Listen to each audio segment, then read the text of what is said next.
शादी के बाद मेरी पत्नी हर हफ्ते अपने भाई के घर जाती। हमारे घर वाले उसे जाने से मना करते, पर वो किसी के ना सुनती।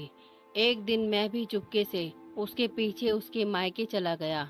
नौकरानी ने जब दरवाज़ा खोला तो मैंने छुप कर उसके भाई के कमरे में झांका तो मेरी चीख निकल गई, क्योंकि मेरी पत्नी तो मेरी शादी जिस लड़की से हुई थी वह बहुत ही खूबसूरत थी। यह रिश्ता बहुत जल्दबाजी में हुआ, इसलिए हम लड़की के घर वालों के बारे में ज़्यादा जांच पड़ताल नहीं कर पाए। बस हमें इतना पता था कि लड़की के माँ बाप नहीं हैं, बस उसका एक भाई है और वो भी शादीशुदा है। लड़की दिखने में अच्छी और पढ़ी लिखी थी, इसलिए हमारी शादी रोशनी से तय करवा दी गई। कुछ दिन के बाद मेरी और रोशनी की शादी बड़े धूमधाम से हुई। रोशनी दुल्हन बनकर हमारे घर आई। रोशनी बहुत अच्छी थी, उसने आते ही पूरा घर संभाल लिया। मेरे माँ बाप की बहुत इज्जत करती और मेरा भी बहुत ख्याल करती। हम सब रोशनी से बहुत खुश थे, लेकिन इसमें एक अजीब आदत थी कि कुछ भी हो जाए वो हर हफ्ते अपने मायके जरूर जाती थी। शादी के शुरू शुरू दिनों में हम लोगों ने इस बात पर ज़्यादा ध्यान नहीं दिया, क्योंकि शादी करके नए घर में जाना और नए रिश्ते में बंधना किसी भी लड़की के लिए मुश्किल होता है। लेकिन शादी के 3-4 महीने बाद भी उसकी वही रूटीन रही तो मुझे अजीब लगने लगा। चाहे वो कितनी बीमार हो, चाहे घर में कोई मेहमान आया हुआ हो, वो अपने मायके हर हफ्ते जाती जरूर थी।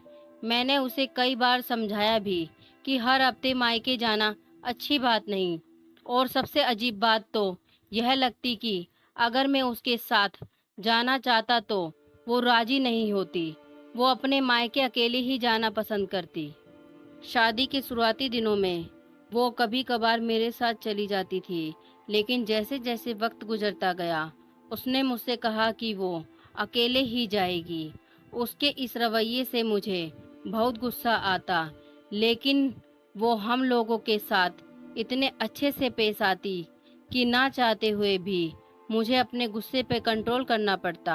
लेकिन कब तक मैं अपने गुस्से पे कंट्रोल करता, क्योंकि किसी भी आदमी के लिए यह सब बर्दाश्त करना मुश्किल हो जाएगा जब उसकी पत्नी उससे बातें छुपाने लगेगी। कभी कभी मैं सोचता था कि वो मायके का कहकर कहीं और तो नहीं जाती। ये सारी बातें मेरे दिल में उथल पुथल मचा के रख दी थी। फिर मैंने सोच लिया कि इस हफ्ते जब वो अपने भाई के घर जाएगी तो मैं भी उसके पीछे पीछे जरूर जाऊंगा और जाकर देखूंगा कि आखिर वो करती क्या है। एक दिन उसे जाना था तो उसने सुबह ही बता दिया कि आज मुझे जाना है। अब चूंकि वो किसी के रोकने पर रुकने वाली तो नहीं थी, इसलिए मैंने जाने की इजाज़त दे दी और मैं ऑफिस के लिए निकल गया। लेकिन ऑफिस जाने की बजाय मैं एक जानने वाले की दुकान पर जाकर बैठ गया। मैंने देखा मेरे ऑफिस जाने के कुछ देर बाद वो घर से निकली और ऑटो रिक्शे में बैठकर चली गई। मैंने अपने दोस्त का मोटरसाइकिल लिया और उसी का हेलमेट पहन लिया ताकि वो पहचान न सके, और उसी ऑटो रिक्शे का पीछा करने लगा। जब रिक्शा जाकर उसके भाई के घर के सामने रुका तो मेरा पहला शक तो खत्म हो गया कि ये अपने भाई के घर पर ही जाती है। वो घर के अंदर चली गई और मैं बाहर खड़े होकर सोच रहा था कि मुझे इसके पीछे जाना चाहिए या नहीं। अगर मैं अंदर गया और उसके भाई और भाभी ने यह पूछ लिया कि तुम इस तरह रोशनी के पीछे क्यों आए हो, अगर आना ही था तो रोशनी के साथ आते, तो मैं इस बात का क्या जवाब दूंगा। बहुत देर तक मैं इसी बारे में सोचता रहा। आखिर बहुत कुछ सोचने विचारने के बाद मैंने उसके भाई का दरवाज़ा बजा ही दिया। सोचा जो होगा देखा जाएगा। उसकी नौकरानी ने दरवाज़ा खोला और दरवाजे पर मुझे देखकर हैरान हो गई। मैंने उससे पूछा कि घर पर कौन कौन है, तो उसने कहा आपकी पत्नी है। मैंने कहा भैया और भाभी नहीं है, तो उसने कहा नहीं, वो मुझे वहीं से वापस भेजना चाहती थी, लेकिन मैं उससे सामने से हटाकर अंदर चला गया। वो नौकरानी थी, इसलिए मुझे मना नहीं कर पाई। मैं जैसे ही अंदर गया तो मुझे एक कमरे से बातों की आवाज़ आ रही थी और वो आवाज़ मेरी पत्नी रोशनी की ही थी। जैसे ही मैं जरा सा दरवाज़ा खोलकर अंदर झांका तो अंदर के मंजर ने मुझे हिला कर रख दिया। यह सब देखकर मुझे अपनी आंखों पर यकीन नहीं हो रहा था कि क्या मेरी पत्नी इतना भी गिर सकती है। यह सब देखने के बाद मैं उल्टे कदमों वापस आ गया और नौकरानी को सख्ती से मना किया कि तुम मेरे यहाँ आने की खबर किसी को नहीं बताओगी। नौकरानी भी घबराई हुई थी। उसने कहा, क्या हुआ साहब? मैंने कहा, कुछ नहीं, बस मैंने जैसा कहा था तुम वैसा ही करना, नहीं तो मुझसे बुरा कोई नहीं होगा। मैं वहां से सीधा घर वापस आया और अपने आप को कमरे में बंद करके सोचने लगा कि आखिर मुझसे क्या कमी है कि मेरी पत्नी इस हद तक गिर गई है। बल्कि जो शक था वो यकीन में बदल गया। मैंने किसी से इस बारे में बात नहीं की। शाम को मेरी पत्नी वापस आ गई और वो बिल्कुल नॉर्मल थी, बल्कि वो तो आज हर रोज से ज़्यादा खुश नजर आ रही थी। लेकिन मेरी आंखों के सामने से वो मंजर नहीं हट रहा था, इसलिए मुझे उससे बात करने का दिल नहीं कर रहा था। मैंने तबीयत खराब होने का बहाना बनाया और बिस्तर पर लेट गया। वो मेरे आगे पीछे फिरती रही, लेकिन अब मुझे कुछ अच्छा नहीं लग रहा था और उसका इस तरह मेरे और मेरे घर वालों का ख्याल रखना अब ढोंग नजर आने लगा था। कभी कभी मेरे मन में आता कि शायद इसकी शादी मुझसे जबरदस्ती करवाई गई है। मैं इसे छोड़ दूं और वो इस जिंदगी से आज़ाद होकर अपनी दुनिया में खुश हो जाए। फिर सोचता कि नहीं, इसकी सच्चाई तो पता चले कि आखिर इसने ऐसा क्यों किया। यही सब सोचते सोचते एक हफ्ता गुजर गया और मेरी जिंदगी में मुझे एक और चौंकाने वाली खबर मिली। यह खबर अगर नॉर्मल हालात में मिली होती तो मैं बहुत खुश होता, क्योंकि मेरी पत्नी माँ बनने वाली थी और मुझे उस बच्चे पर शक हो रहा था कि शायद यह बच्चा मेरा भी होगा कि नहीं। फिर मैंने सोचा कि चलो मैं इसके साथ ये पूरे 9 महीने अच्छे से रहता हूँ। इसे किसी भी बात की भनक नहीं लगने दूंगा कि मुझे उसकी काली करतूत पता चल गई है। और फिर जब 9 महीने बाद बच्चा हो जाएगा तो डीएनए टेस्ट करवा कर पता कर लूंगा कि बच्चा किसका है। मेरे दिमाग में बस यही बातें चल रही थी कि आखिर उस दिन उसके कमरे में कौन था। एक दिन जब मेरी पत्नी रोशनी मायके से मेरे घर चली आई तो मैं उसके मायके गया। नौकरानी तो वापस घर जा चुकी थी, बस उसकी भाभी घर पर थी। वहां बैठने के कुछ देर बाद उसका भाई घर आ गया। उसका भाई एक हाथ से अपाहिज था, लेकिन अपाहिज होने के बावजूद भी अपनी रोजी रोटी के लिए नौकरी करता था। मुझे उसके भाई पर फक्र था और इसी वजह से मैं अपनी पत्नी को अभी तक नहीं छोड़ा था। नहीं तो उस दिन कमरे में जो वो कर रही थी वो सब मेरे लिए क्या, किसी भी मर्द के लिए बर्दाश्त के बाहर था। मैं उसे कब का छोड़ चुका होता, लेकिन उसके भाई के बारे में सोच सोच कर रुक जाता कि कितनी मेहनत से वो अपना घर चलाता है और उसने अपनी सारी जमा पूंजी लगाकर धूमधाम से अपनी बहन की शादी की है और उसकी बहन ना जाने क्या खेल खेल रही है। इसलिए मैं चाहता था कि मैं अपनी पत्नी की सारी करतूतों का अच्छी तरीके से पता लगाकर सारा सच सबूत के साथ सबके सामने लाऊं, कि बाद में मुझे पछताना ना पड़े कि बिना जांच पड़ताल किए मैंने अपनी पत्नी पर सवाल उठाया है। क्योंकि कहते हैं कि कभी कभी आंखों से देखा हुआ भी झूठा हो जाता है। धीरे धीरे वक्त गुजरता रहा था और मैं अपनी पत्नी का बहुत ख्याल रखने लगा था, क्योंकि अगर वो अच्छा होने का नाटक कर सकती है तो मैं भी कर सकता हूँ। मेरे घर वालों को लग रहा था कि मैं बच्चे की वजह से उसका बहुत ख्याल करता हूँ। मेरे घर वाले भी उसका बहुत ख्याल रखते थे और सोचने वाली बात यह थी कि प्रेगनेंसी के दौरान भी वह अपने भाई के घर जाने से चूकती नहीं थी। वो हर हफ्ते अपने भाई के घर जाती। ना जाने का क्या चक्कर था। मैं और मेरे घर वाले उसे कई बार मना कर चुके थे कि अभी इस हालत में तो मत जाओ, या अपने भाई भाभी से कहो कि वही लोग आकर तुमसे मिल ले।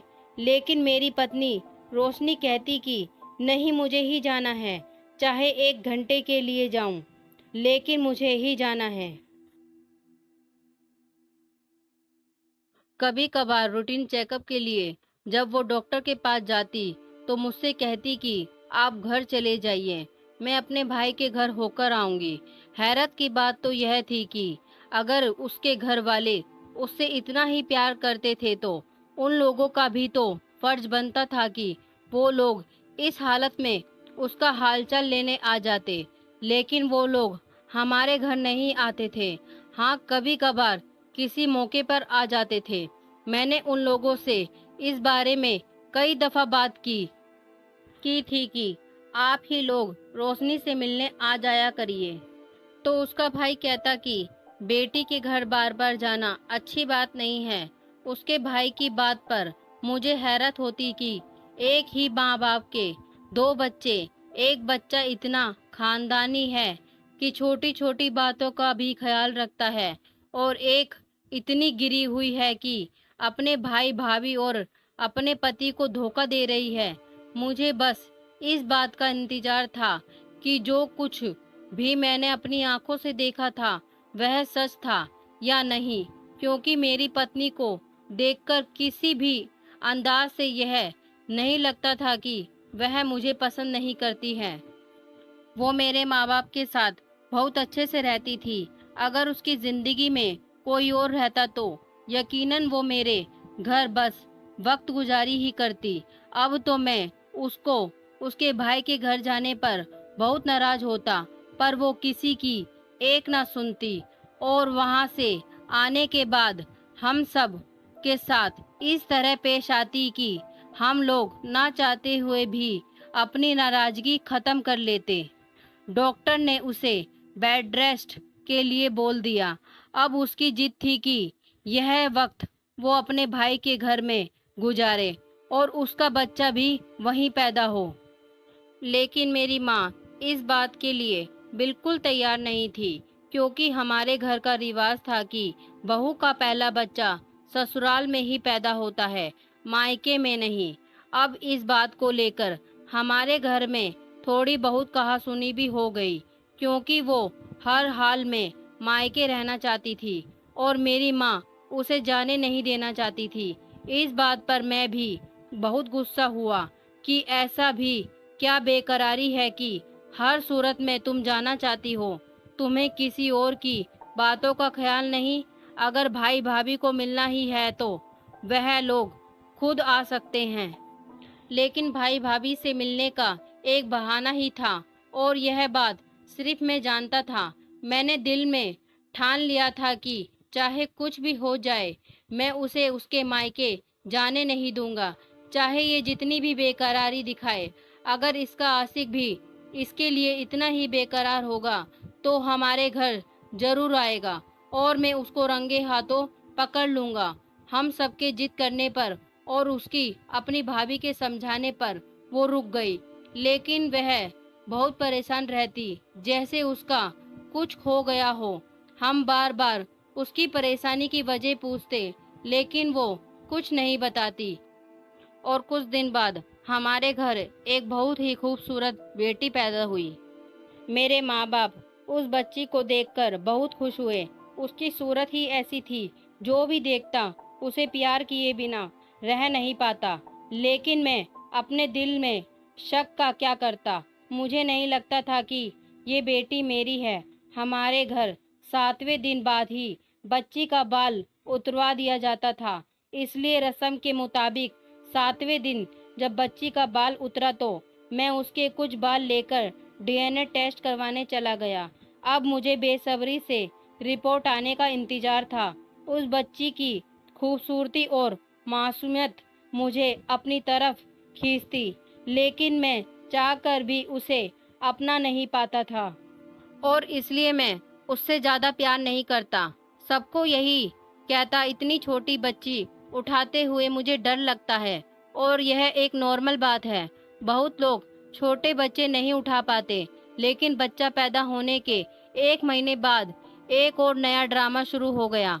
जब बच्ची 1 महीने की हुई तो रोशनी कहने लगी कि अब मुझे अपने मायके में जाकर रहना है। इसके भैया भाभी भी इसे लेने आ गए। उन्होंने कहा कि अब हम रोशनी को अपने घर ले जाना चाहते हैं। उन लोगों ने बहुत मिन्नतें की, इसलिए मेरी माँ ने उसे जाने की इजाज़त दे दी। जब रोशनी को पता चला कि उसे मायके जाने की इजाज़त मिल गई, तो वो ज़रूरत से ज़्यादा खुश थी। मैंने सोचा कि जो कुछ भी मैं सोच रहा हूँ, अगर वो सच है तो ये अपने मायके उस आशिक से ही मिलने जा रही है। ये सुकून मुझे जीने ही नहीं दे रहा था। इसलिए उसके जाने के तीसरे दिन ही मैं अपनी बेटी से मिलने के बहाने उसके मायके चला गया। काफ़ी देर में वहाँ बैठा रहा, लेकिन उसके किसी भी अंदाज से कुछ ऐसा वैसा महसूस नहीं हो रहा था। लेकिन हैरत की बात यह थी कि पहले उनके घर में सिर्फ एक नौकरानी थी, पर अब उन लोगों ने एक आदमी नौकर भी रख लिया था। मैंने पूछा भी कि आप लोगों ने एक और नौकर क्यों रख लिया है, तो उनके भाई ने कहा, मेरी पत्नी की तबीयत अभी ठीक नहीं है, इसलिए वो ज़्यादा काम नहीं कर सकती, और अब ये माँ बेटी भी आई हैं, तो काम बढ़ गया है, इसलिए हमें 2 नौकर रखने पड़े। मुझे अच्छे से पता था कि उसके भाई की आमदनी इतनी ज़्यादा नहीं है कि वो एक वक्त में 2 नौकर रख सके, तो फिर इन्होंने 2-2 नौकर क्यों रखा। लेकिन वही हुआ जो मैंने नहीं सोचा था। उसके मायके के जाने के 4 दिन बाद डीएनए रिपोर्ट आ गई और रिपोर्ट मेरी सोच के बिल्कुल खिलाफ थी। वो बच्ची मेरी ही थी। इस बात से मुझे तसल्ली तो मिल गई, लेकिन एक परेशानी भी थी कि मेरी पत्नी के खिलाफ मेरे पास कोई सबूत नहीं था और सबूत के बगैर मैं उसके खिलाफ कोई एक्शन नहीं ले सकता था, क्योंकि उसने मेरे माँ बाप की सेवा करके उन्हें अपना बना लिया था। अगर गलती से भी मैं उसे डांट देता तो मेरे माँ बाप मुझे ही गलत ठहराते, और जब उन्हें पता चलेगा कि मैं उस पर इतना गलत इल्ज़ाम लगा रहा हूँ तो वो मेरी बातों पर कभी यकीन नहीं करेंगे। क्योंकि मैं मजबूर था और इसी सोच में था कि ऐसी कौन सी सबूत मेरे हाथ लगे कि दूध का दूध और पानी का पानी हो जाए। क्योंकि बच्ची मेरी थी, इसलिए मैं अपनी बच्ची से मिलने जाया करता था। लेकिन हैरत की बात यह थी कि जब मेरी पत्नी अपने मायके गई थी, उसके घर पर जो मर्द नौकर था अब मुझे नहीं दिखा। मैंने इस बारे में जब अपने साले से पूछा तो उसने कहा कि वो नौकर बहुत कमज़ोर था और कोई भी काम ढंग से नहीं करता, इसलिए हमने उसे निकाल दिया। और वैसे भी अब मेरी पत्नी की तबीयत पहले से बेहतर है, अब वो घर के काम कर सकती है, इसलिए अब एक ही नौकर से हमारा गुजारा हो जाएगा। बात आई गई सी हो गई थी, लेकिन मुझे चैन नहीं था। मुझे लगता था कि वो नौकर ही मेरी पत्नी का आशिक था, लेकिन हैरत की बात यह थी कि मैं अभी तक अपनी पत्नी के खिलाफ कोई सबूत नहीं जुटा पाया था जिससे मैं उसे गलत साबित कर सकूं। अपने मायके रहने के कुछ दिन बाद रोशनी हमारे घर आ गई। उसकी रूटीन वही थी। वो घर के सारे काम बहुत अच्छे से करती और किसी को शिकायत का मौका नहीं देती। मेरी और मेरी बेटी के जरूरत का ख्याल भी रखती। लेकिन हर हफ्ते भाई के घर जाने का सिलसिला उसका अभी भी जारी था। आखिर मेरे सब्र का पैमाना टूट गया और एक दिन मैं उसके जाने के कुछ देर बाद उसके पीछे बिना बताए उसके मायके चला गया। जब मैं गया तो उसकी भाभी घर पर ही थी। मैंने उनसे रोशनी के बारे में पूछा तो उनके चेहरे के रंग बदल गए और वो परेशान हो गई और बात इधर उधर करने लगी, जैसे कुछ छुपा रही हो। थोड़ी देर के बाद मुझे उसी कमरे से अपनी पत्नी रोशनी की आवाज़ सुनाई दी, जिस कमरे में कुछ दिन पहले मैं उसे उस हालत में देखा था। मैं उस कमरे की तरफ बढ़ा, लेकिन उसकी भाभी मेरे सामने आ गई। उन्होंने मुझे उस कमरे में जाने से रोकते हुए कहा कि आप इधर आ जाइए, वो अपनी बेटी से बातें कर रही है। लेकिन मेरी बेटी मुझे उस कमरे में एक तरफ सोई हुई नजर आ गई। मैंने उन्हें आगे से हटाया और सीधा उस कमरे में चला गया।